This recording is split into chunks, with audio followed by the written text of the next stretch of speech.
Hello friends, आज सरोजिनी नायडू का जन्मदिन है यानी बर्थडे। और आज हम लोग मनाते हैं राष्ट्रीय महिला दिवस। सरोजिनी नायडू के बारे में जो इम्पोर्टेंट एग्ज़ाम के व्यू से होता है पॉइंट देख लेते हैं।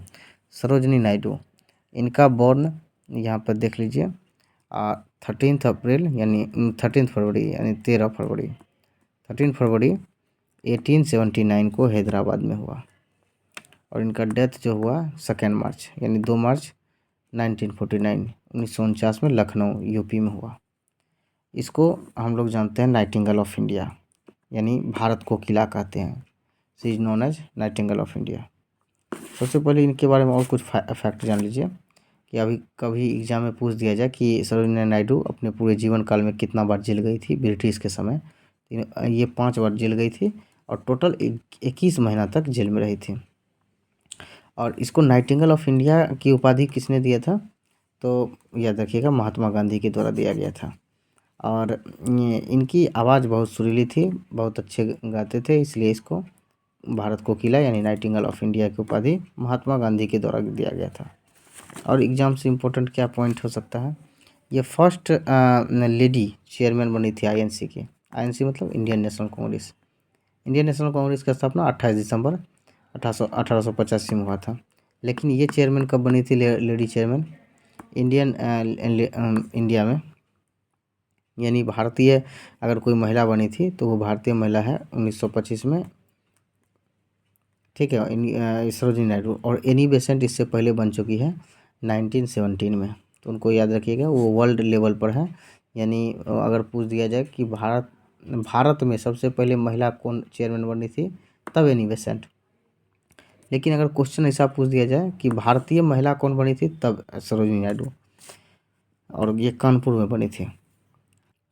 नेक्स्ट इसमें और पॉइंट है कि भारत की पहली महिला कौन थी जो गवर्नर बनी थी, first governor of India women में, तो वो सरोजिनी नायडू ही थी और ये यूपी की बनी थी, याद रखिएगा। कुछ इनका फेमस बुक है जिसमें से ये द ब्रोकन विंग्स तो बीपीएससी में ही पूछा है। इसमें 4 इंपॉर्टेंट है, इसमें देख लेते हैं। सबसे पहले है the golden threshold. The golden threshold, ये 1905 में लिखा गया, 1905 में। दूसरा है द बर्ड ऑफ टाइम, 1912 में, 1912 यानी द बर्ड्स ऑफ टाइम जो लिखा गया 1912 में। द ब्रोकन विंग्स, ये 1917 में। In the bazaars of the Hyderabad, ये 4 बुक है जो इनके द्वारा लिखा गया है, जो इम्पोर्टेंट है। और एक दो चीज़ जान लीजिए इसमें से, 13 फरवरी को नेशनल वुमेंस डे मनाया जाता है, जबकि 8 मार्च को international women's day. International women's day का मतलब ये अंतर्राष्ट्रीय लेवल पर हो जाएगा, वर्ल्ड लेवल पर। जबकि 13 फरवरी को जो राष्ट्रीय महिला दिवस मनाया जाता है वो भारत के लिए। और सरोजिनी नायडू से इम्पोर्टेंट चीज़ जान लीजिए, सरोजिनी नायडू ने गांधी जी को भी कुछ उपाधि दिए थे, ये मिक्की माउस कहे थे। ये इंपॉर्टेंट क्वेश्चन है। सरोजिनी नायडू ने गांधी जी को कौन सी उपाधि दिए थे, मिक्की माउस। जबकि गांधी जी ने इनको कौन सी उपाधि दिए थे, नाइटिंगेल ऑफ इंडिया।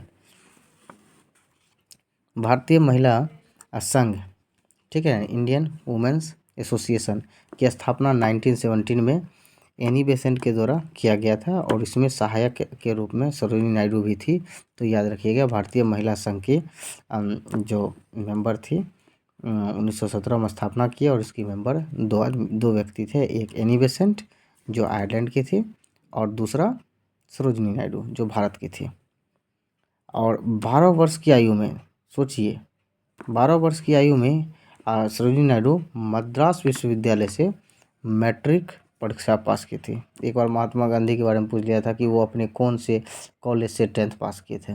बीपीएससी, दरोगा या और भी कोई एग्ज़ाम के लिए ये सब क्वेश्चन कुछ भी बन सकता है। तो आज सरोजिनी नायडू के बारे में है, तो सरोजिनी नायडू के बारे में भी कभी पूछा जा सकता है कि कब और कितनी कम उम्र में, 12 वर्ष की उम्र में, और मैट्रिक परीक्षा पास की थी। तो कहाँ से, मद्रास विश्वविद्यालय से। और जितना ये सब फैक्ट हैं, ये सारे के सारे सरोजिनी नायडू से रिलेटेड था, जो इम्पोर्टेंट था। और नेक्स्ट टॉपिक कोई और बढ़िया से लेके आएंगे, जुड़े रहिए। धन्यवाद।